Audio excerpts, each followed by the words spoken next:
Hi everyone, it's Angie from You Can Create Too, and as you can hear, I have lost my voice. I'm just getting over, I don't know what kind of flu bug it was, but it's pretty nasty. I've been tearing edges of papers. That's what this big mess is. So since I want to try to get a video made, for you, but because my voice is like this, I think I'm mostly going to craft and not do a lot of talking. But I do have a little surprise for you. That's kind of a surprise for everyone. I am writing a novel, and I have the rough draft of it uploaded into Speechify so that I can listen to it and see what needs tweaked. But I thought that maybe I would bring you along for the ride, because it is a book about Egypt, in particular vampires in Egypt. So yeah, we're kind of combining a couple of genres, which is, you know, we in junk journaling we do all sorts of combining of strange things. So yeah, so without further ado, we're gonna pick up where we left off. Last time we finished our cover.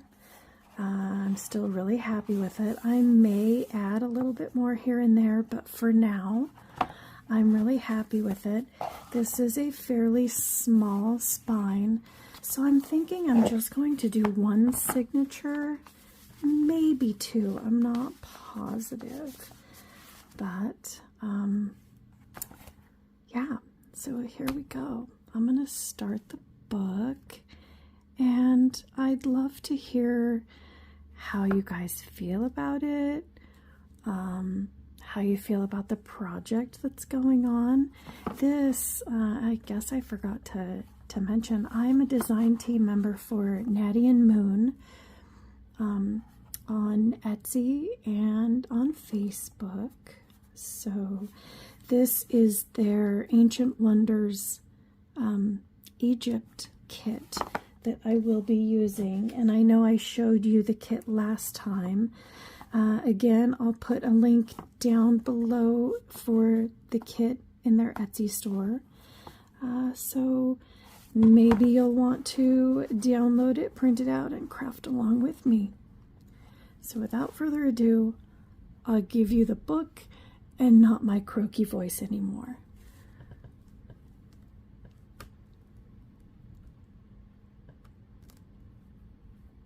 Introduction. The Sands of Time unveil.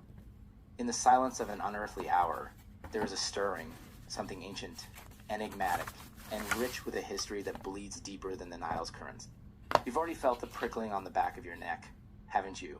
That's because you're about to embark on an exquisite journey, where the sands of time will sift through your fingers, unveiling tales of a vampire whose heart beats, if still they beat, echo from the time of ancient Egypt. Now, imagine for just a moment the taste of eternity, the weight of centuries contained within a gaze, and the solitude that comes with surviving through an era that has crumbled to myth. You'll find these experiences woven into the fabric of our tale, a story not just about survival, but about the passions that drive an immortal being. The world of the undead dances between the shadows of the seen and unseen, whispering secrets through the cool night breeze that brushes against the towering pyramids, an empire's stone sentinel to time itself. When night falls, this dance becomes a symphony we are about to witness firsthand, in this realm where time is but a plaything for those who have transcended the mortal coil. We'll explore the unlife of a creature born in an age of gods and pharaohs, a time where belief was power, and power was as potent as the blood that flows through veins. What lies within these tales is not for the faint of heart. We are delving into nocturnal vigils, into burgeoning hungers as red and as deep as the heart of the greatest of seas. Amidst these pages, we will traverse the dunes of a vampire's existence, silently, diligently, and with the curiosity that leads one to peek into a forbidden tomb. Each chapter will draw you closer to the core of this immortality. Like the rings within an ancient tree, they represent the passing of lifetimes within a span that defies our understanding. The awakening touches the soul's rekindling, and a crown of shadows unveils a domain where light fears to tread. Across the broad tapestry of this narrative, the threading visions of Amenti unravel secrets hidden in an underworld as cryptic as it is inviting.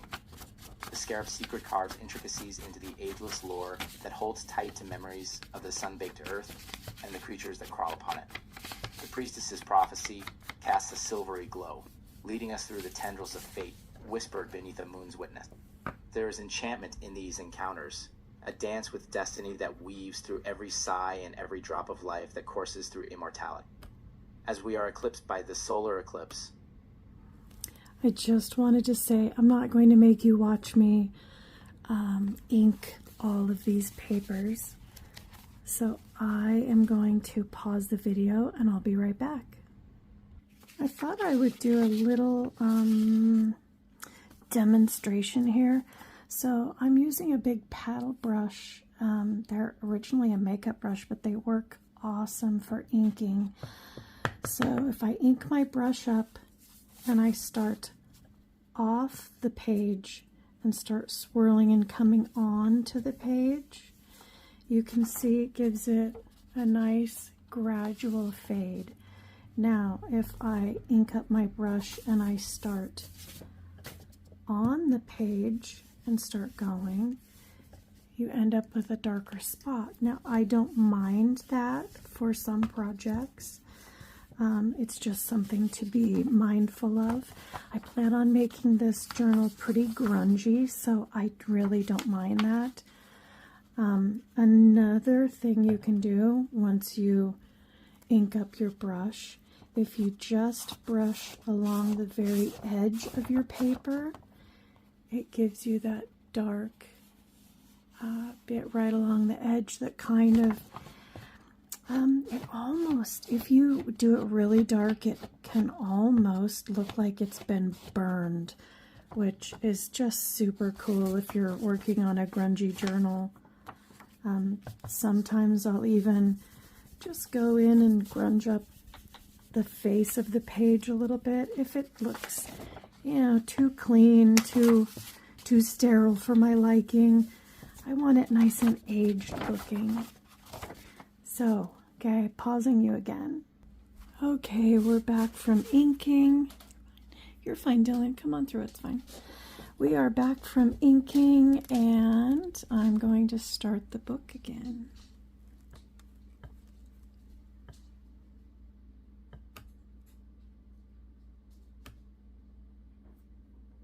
as we are eclipsed by the solar eclipse, shadows cast by the darkened sun reveal conflicts hidden from mortal eyes, yet felt in the pulse of the earth. These are the unseen wars that rage silently, ceaselessly, as relentless as the passage of time itself. In sand-swept memories, love and loss traverse the landscape of the heart, proving that even those who are eternal are not immune to the human condition. The past lingers, indelible, like footprints in the desert, bound by the winds of time, yet persistent in their existence. The serpent's coil will unfurl treacheries old as time itself, betrayals that draw blood as efficiently as the deadliest of poisons. We'll uncover that not all is as it seems, that the fangs of deceit pierce deeply regardless of the thick armor of ages. Through the lamentations of the immortal and the immortal's lament, you'll hear melodies steeped in sorrow centuries old, resonating within chambers sealed by reflections and regrets, eclipses of the soul that are the companion of enduring existence. But fear not, for in the Ank's embrace, the emblem of life and the rituals that bind it become the heart of salvation, the core of the unending journey through the night, bright as Ra's rays filtered through the darkness of everlasting night. And when we reach the Pharaoh's judgment, the dichotomy of life and afterlife, judged in the scales of Ma'at, will tip decidedly in the light of truth, casting a clear line between the dead and the undying, reminding us that even in eternity, justice finds its voice. So I invite you to traverse this path, to walk gently on the sands that have seen civilizations rise and fall, to seek the counsel of whispers that speak of an existence beyond our ken. Forget not, the sands are patient, And as they unveil their secrets, they may just reveal more about our own souls than we ever dared to imagine. The Awakening. Deep within the heart of Egypt, shrouded by the hot sands that have whispered secrets for millennia, there's a stirring that hasn't been felt in centuries. Beneath the ancient stones of a tomb lost to time and memory, something, or more precisely, someone, awakened. The first breath, not needed but instinctive, pulls the stale air of a long-sealed chamber into lungs that haven't drawn breath in ages.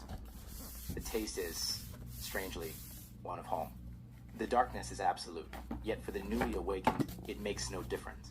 Her eyes, once the color of the river Nile, cool and inviting, now hold the depth of the endless night sky, an eternal blackness that sees beyond the veil of darkness. With grace that defies the crushing weight of countless years, she rises. Her fingers trace the intricate carvings within her sarcophagus, each motion stirring dust that dances in the slivers of moonlight peering through cracks long formed. The exquisite hieroglyphs whisper tales of power, devotion, and a time when gods walked the earth alongside mortals. Her name is etched within the stone, a once proclaimed deity among mortals Meritaten, a forgotten daughter who danced with shadows, her essence melded with the night itself. The irony of her fate wasn't lost on her. A vampire born from the sunlight's cradle, now bound to the moon's haunting glow, the stirrings beneath. For Meritaten, the tomb is not simply a place of rest, it's a cocoon. The passing of centuries has cocooned her in history's embrace, her very existence becoming part of the lore that beguiles the land above. As her senses sharpen, reconnecting with the world she once ruled, she feels the tremble of the earth, a heartbeat syncing with her own. Crimson hunger. As her awareness grows, so does the hunger, a thirst for the vita of life that once coursed freely through her veins, now parched by an eon of abstinence. The urgency of this hunger gnaws at her, a silent scream in the dark, but she's no fledgling to the call. Meritaten understands the art of patience, the allure of the hunt. The crimson that she craves pulsates beyond the stone walls, ripe with the essence of beings oblivious to her stirring below. Merging with the shadows, she allows the first whispers of the desert night to envelop her. The cool air outside the tomb is a balm to the dryness of her eternal thirst, and with each measured step, she moves closer to the surface. The modern world awaits, unknowing, just as the ancient world had once rested in the palms of her hands. The awakening, her awakening, is not just a rising from sleep, but the beginning of a new chapter in an old story, one that promises to be etched in blood, shaded with power, and wrapped in the enigma of immortality. Meritaten's story is not one for the light of day, for it is in the darkness where she thrives, where her tale shall unfold once more, a queen of the night, whispered in wisdom, about to reclaim her throne. But the journey from shadow to light has only just begun, and one must tread carefully when walking the line between myth and reality. The sands of time are shifting once again, and with it, the course of history will be rewritten. The stirrings beneath as twilight kiss the horizon. A silent turmoil swirled beneath the sand. Subtle at first, like the faintest whisper of wind caressing the dunes, it grew into a restless drum that could be felt in one's very bones. This was no mere seismic shift. It was a prelude, a harbinger that whispered of things long forgotten, buried deep within the sand and stone of ancient Egypt. The streets of the city slumbered under a veil of deceptive tranquility, but in the underbelly of this timeless land, something was awakening. It had slumbered for millennia, nestled in the heart of the earth. But now, stirred by perhaps fate or mere chance, it began to awaken, its hunger undiminished by the passage of eons. Beneath the feet of the unsuspecting, as markets closed and children were put to bed, the creature's once stilled heart started to beat anew. Its senses, sharp as the edge of a khopesh, slowly pervaded the layers of consciousness, and it became aware of the world above. It felt the warmth of blood coursing through the veins of mortals, heard the hushed prayers offered to gods long since faded into myth and memory. This awakening being was none other than our vampire, ensconced in a secret chamber, entombed by his own kind as punishment or, perhaps, protection. With a mind as old as the pyramids, he was both a witness to history and its architect, having influenced the rise and fall of empires through whispers in the right ears. Now, as the earth above teemed with life, so too did his hunger roil within him. It rose with the force of the mighty Nile itself, a flood that could not be dammed. His thirst was not solely for blood, but for the touch of the moonlight, for the sight of the stars that had shifted in the heavens since he last beheld them. Can you feel it? That electric anticipation that crawls across your skin in the wake of unseen things. It's how our vampire felt, beneath layers of history and stone. His crypt, a masterpiece of hidden passages and ancient spells designed to keep him confined, was now just a thin barrier to the world he longed to once again be a part of. The city above had changed. Voices now spoke languages he had heard emerging in his twilight years, vestiges of cultures that had barely touched Egypt's shores when he last roamed free. But just as rivers carve canyons, time had carved these civilizations into dominance, their presence now layered upon his home like the sediment of ages.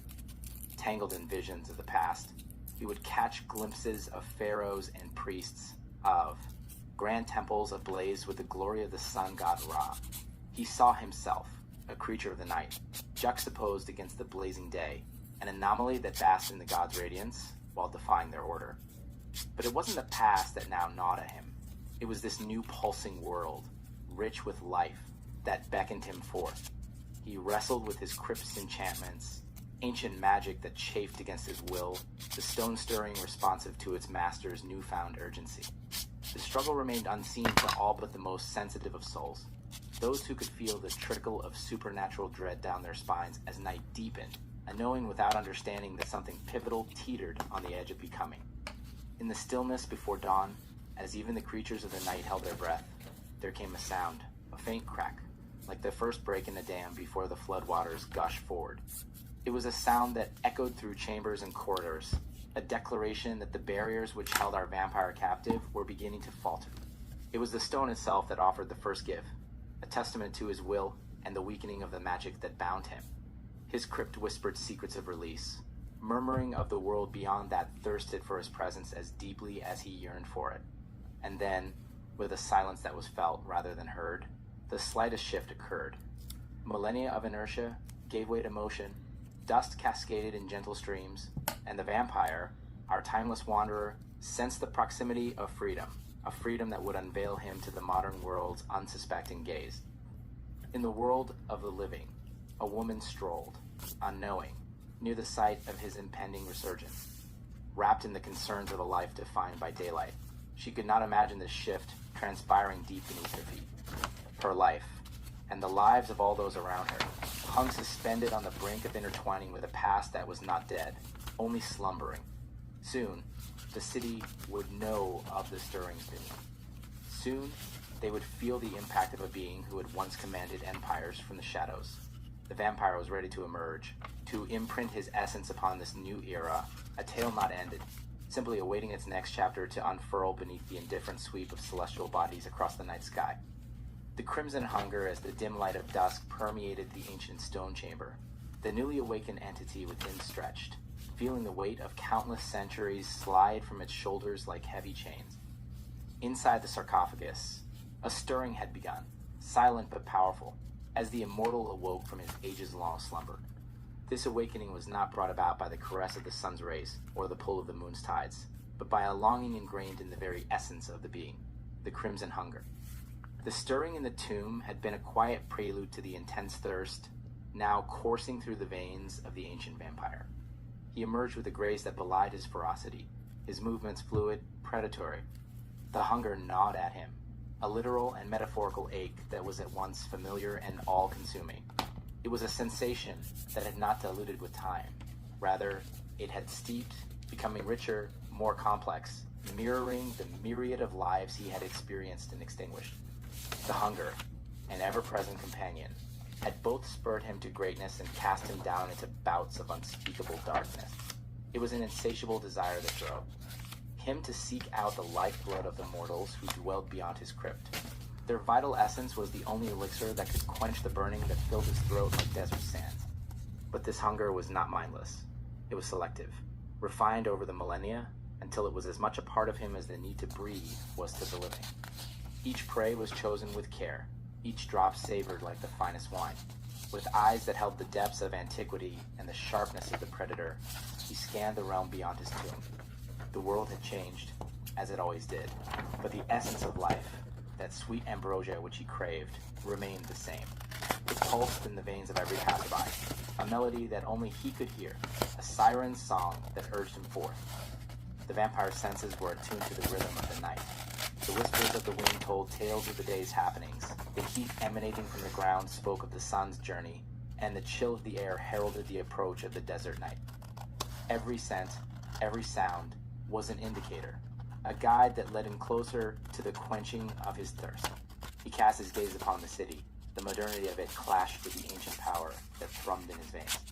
The buildings reached up to the sky ambitiously, the way the towers of his time once did. Shadowed alleys and bright streets alike beckoned, each holding the potential to satisfy his longing. Yet, he knew he must move with caution. The world was no longer the dominion of creatures like him. The mortals reigned, with their curious technologies and relentless pursuit of understanding. His pursuit led him to the vibrant heart of the city, where life thrummed strongest. In the throngs of humanity, he could sense the subtle variations in blood, a richness here, a trace of fear there. Each pulse drew him in, the complexity of human emotions adding another layer to the flavor he so dearly craved. The hunt was an art, and he a master of his craft. And when the moment came, it was like a dance, an elegant intertwining of predator and prey. His charm was as potent as any spell, his gaze locking with that of his chosen one. The interaction was a whisper, the contact a promise, the surrender inevitable. He took what he needed with a gentle dominance, assuaging his hunger with the life force that flowed so willingly into him. Yet as he fed, there was always a moment, fleeting and fragile as a heartbeat, where he glimpsed the human soul. A surge of memories, love, fears, and dreams momentarily fused with his own consciousness, offering a bitter reminder that he was both less and more than those he fed upon. This communion was no mere feeding.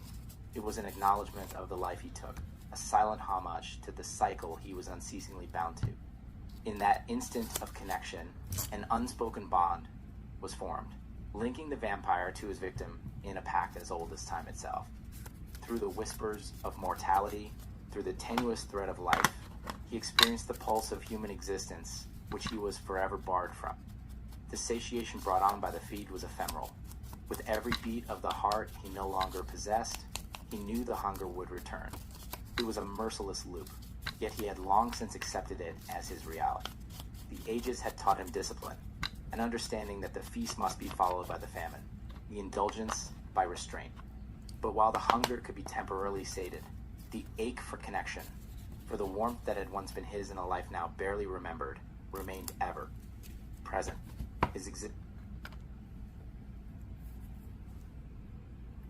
Hey, Speechify here. You have exceeded your daily HD word limit. In order to continue enjoying your experience with high-quality voices, please upgrade your subscription by clicking the upgrade button. If you are not ready to upgrade, you can continue listening with non-HD voices. Oh, maybe not. As existence, steeped in the shadows of the gods and goddesses who had presided over his cursed blessing, was solitary by nature. I guess, because I'm using the free version, we're going to end up with the robot voice and probably commercials. I apologize. It was this loneliness that lingered, long after the hunger was quelled. As the night waned, he retreated once more to the sanctuary of shadows and silence. The hunt was over, the thirst quenched, but the echo of life he had touched and taken lingered in his senses.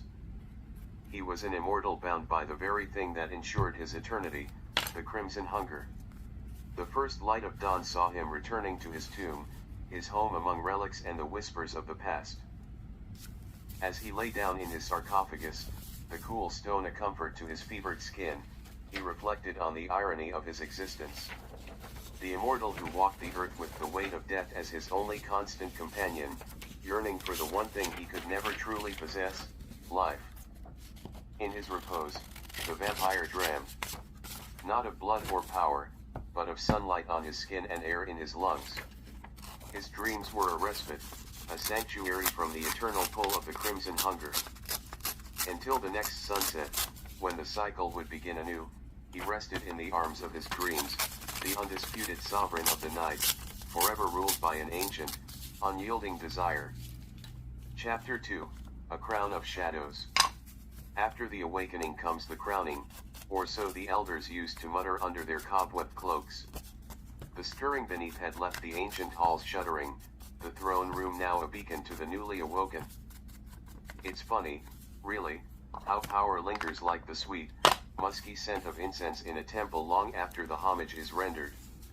Let's talk about power, the kind that wraps itself around you, much like the evening shadows embrace the fallen obelisks along the Nile. That's the thing about shadows, they... Okay, I'm not sure. I'm down with listening to the book. Excuse me, listening to the book with the robot voice.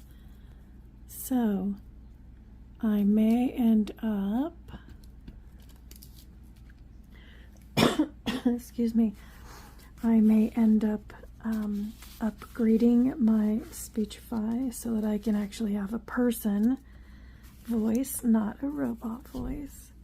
But until then, I guess we can chat. I apologize again for my my voice. I have been fighting the flu and lost my voice in the battle. But I just wanted to get a little bit of color and interest on some of these pages.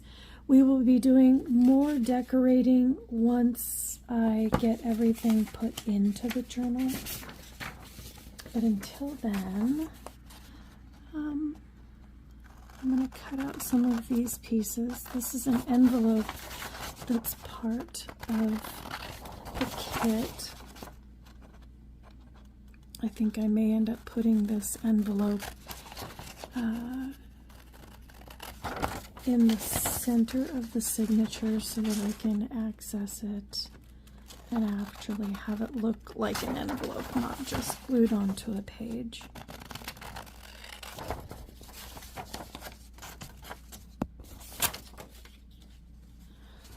So I hope everyone is having a good day.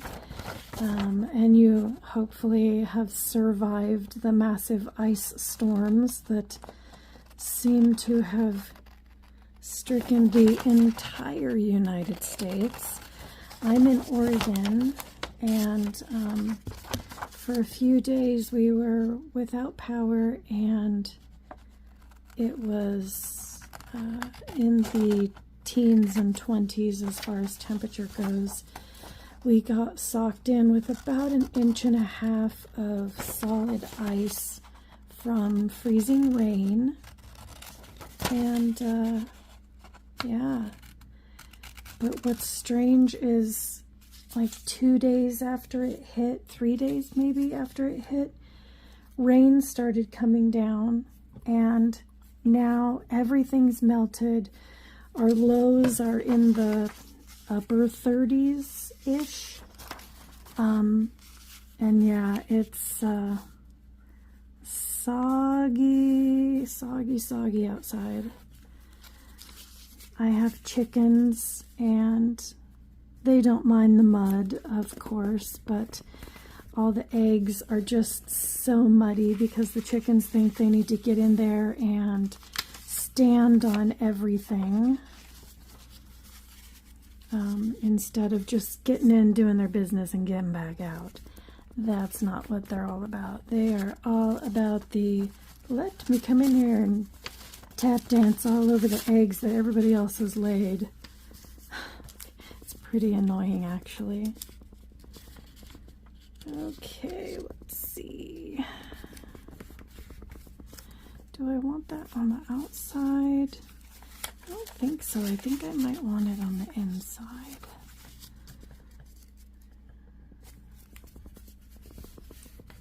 Go like, no, that's crooked.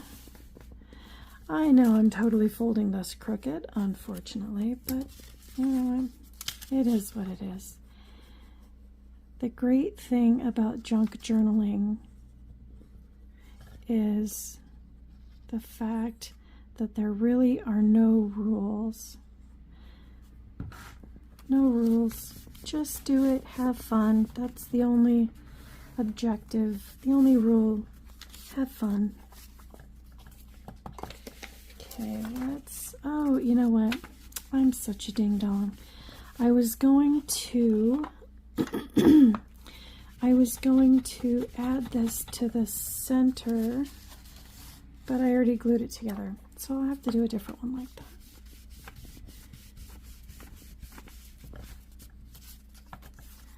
Anyways, back to the ice storm.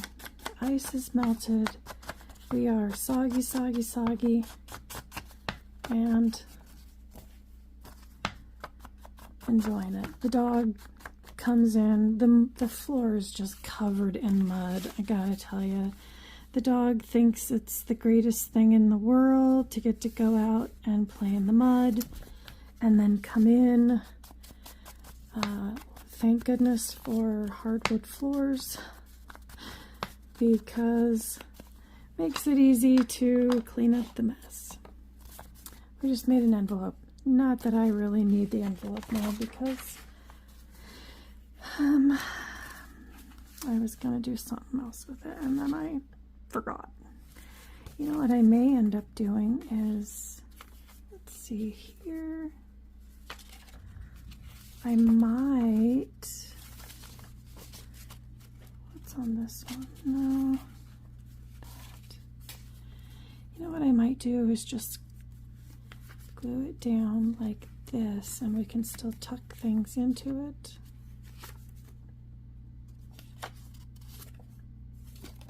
I don't know, I'm going to set it aside and think about that one. Okay, you know what we're going to do? We're going to clean up this mess. I am going to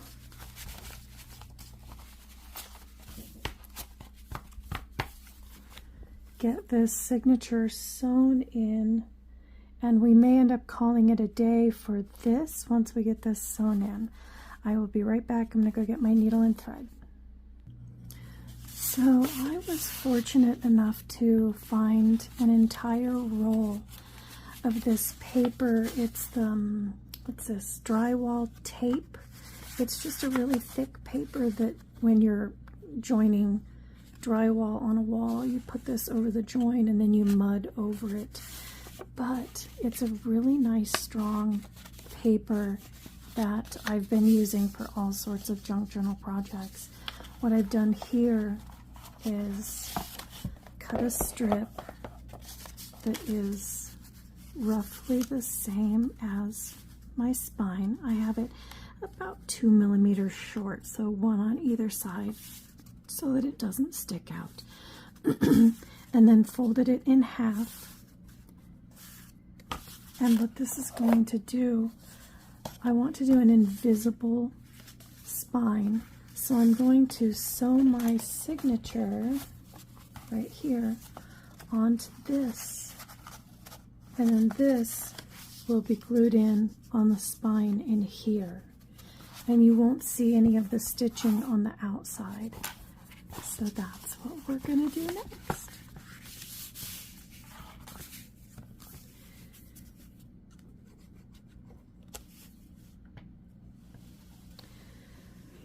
I want to get a pretty good amount of glue on here because we want it to be nice and sturdy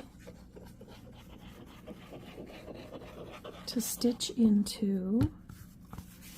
That way, you know, it holds our signatures sturdy and it doesn't flop around. It's not loose.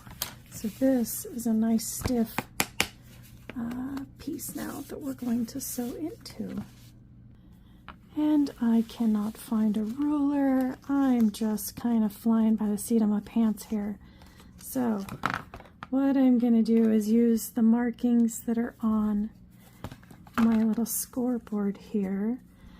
I want, so this is 1 inch wide. I'm going to mark where 1/2 inch is there and 1/2 right there, so that I can get a visual of what my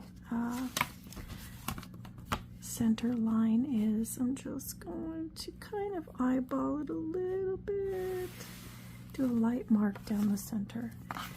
And I'm going to do a 3-hole pamphlet stitch. If I had a lot of smaller pieces in the signature, I would probably opt for a 5 or a 7-hole. But because all of my pages are roughly the same height, I'm going to just go with a 3-hole. So we want one that's about in the center, and then I'm going to come down probably about 1.5 inches on either side. And again, we're just kind of winging this. This part does not have to be perfect. What you do want to make sure of, though, is that whichever end is going to be up, you want to mark that. So what I'm going to do is, this is going to be the side that's glued down, so I'm going to go ahead and say that this is the top, so that we know that everything needs to be facing that way. Okay, I've got my needle and my thread. My pokey tool is MIA, so we are going to make do, because that's what junk journalers do. We make things work.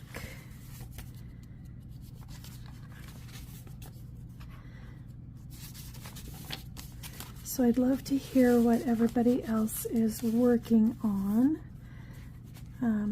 Are you working on a journal? If so, tell me about it.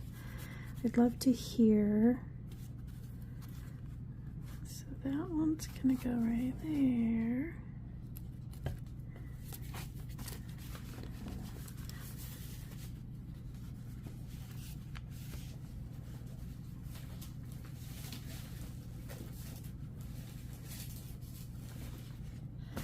I'm going to use this book to poke into. It'll just make it easier.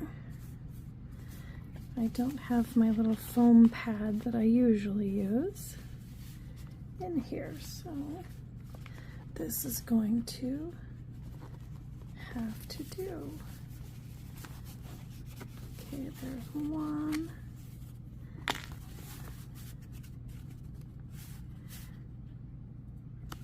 You know what, I'm going to mark it so it's easier for me.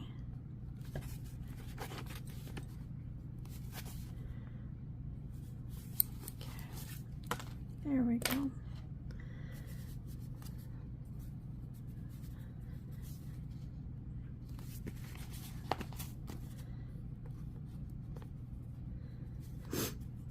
I'm sorry I'm not talking, you guys. My voice is pretty shredded. I do hope that you guys can at least understand me, and we will get through this, and hopefully the next video I actually have a voice and we can start tackling decorating and all of that fun stuff. Okay. Now let's get our holes poked here.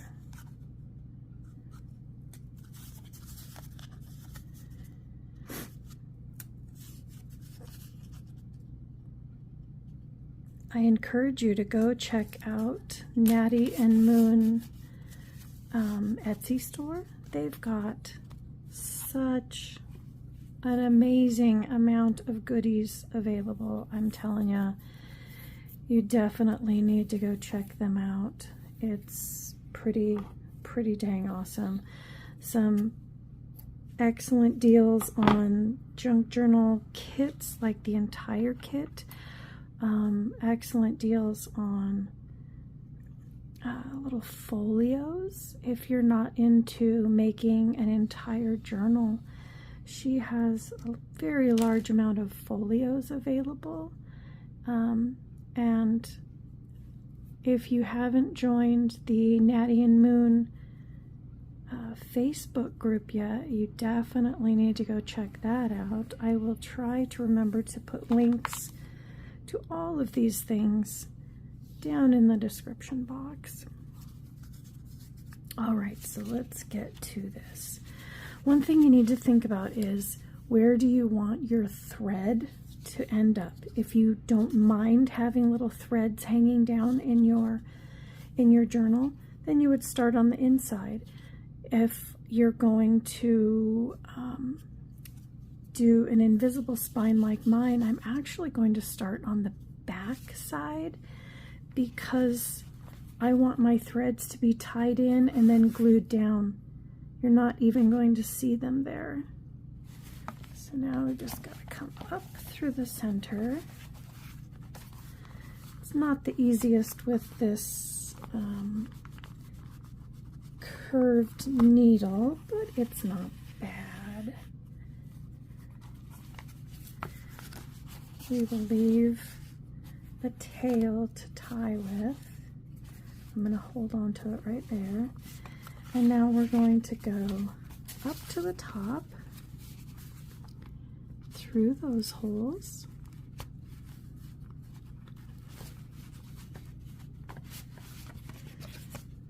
through there, through our invisible spine, maybe.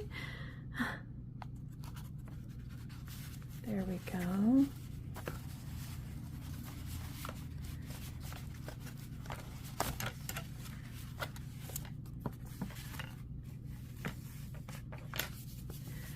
We'll go all the way down to the bottom.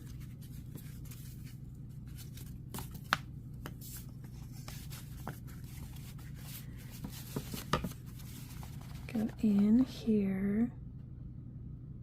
It's truly not as difficult as I'm making it look. This is a very easy way to bind signatures into a journal. I'm just all thumbs today, I'm telling you. So then we go back through the center, trying to not split our threads that we already have there. If we split the threads, it'll make it harder to tighten up our stitches. Okay, so now go back through there. Okay, here we go. I'm going to lay this flat so we can see where we're at. We want to pull our threads tight. So this is where we went in, and this is where we came back out. We need to make sure, whoops, that this splits those two, so that when we tighten this up, before we tie it, let's make sure that we're not loose on the inside. We look good. So we're going to tie this around this center thread, and that will keep everything nice and tight. So we're going to take that, move the needle off to the side. So what we have now is our signature. You know what I forgot to do though is I wanted to ink this up just a little bit so that it's not so white. I just think that'll look better if it blends with the rest of the signature a little bit better. Okay, so now let's get this guy glued in. We want to make sure that this is upright. Yes, these are upright. I want to get a really, really good bond here. So what I'm going to do is make sure that I get enough glue all the way to the edges. All the way to the edges of this invisible spine. All the way around. Oops. And then a nice amount through here. to help secure that thread down that's holding our signature in.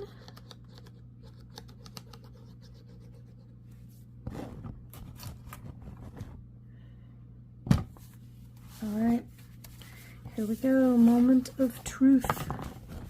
Let's get this put in. We want to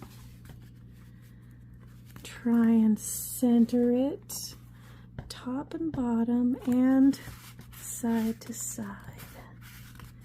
So there's that.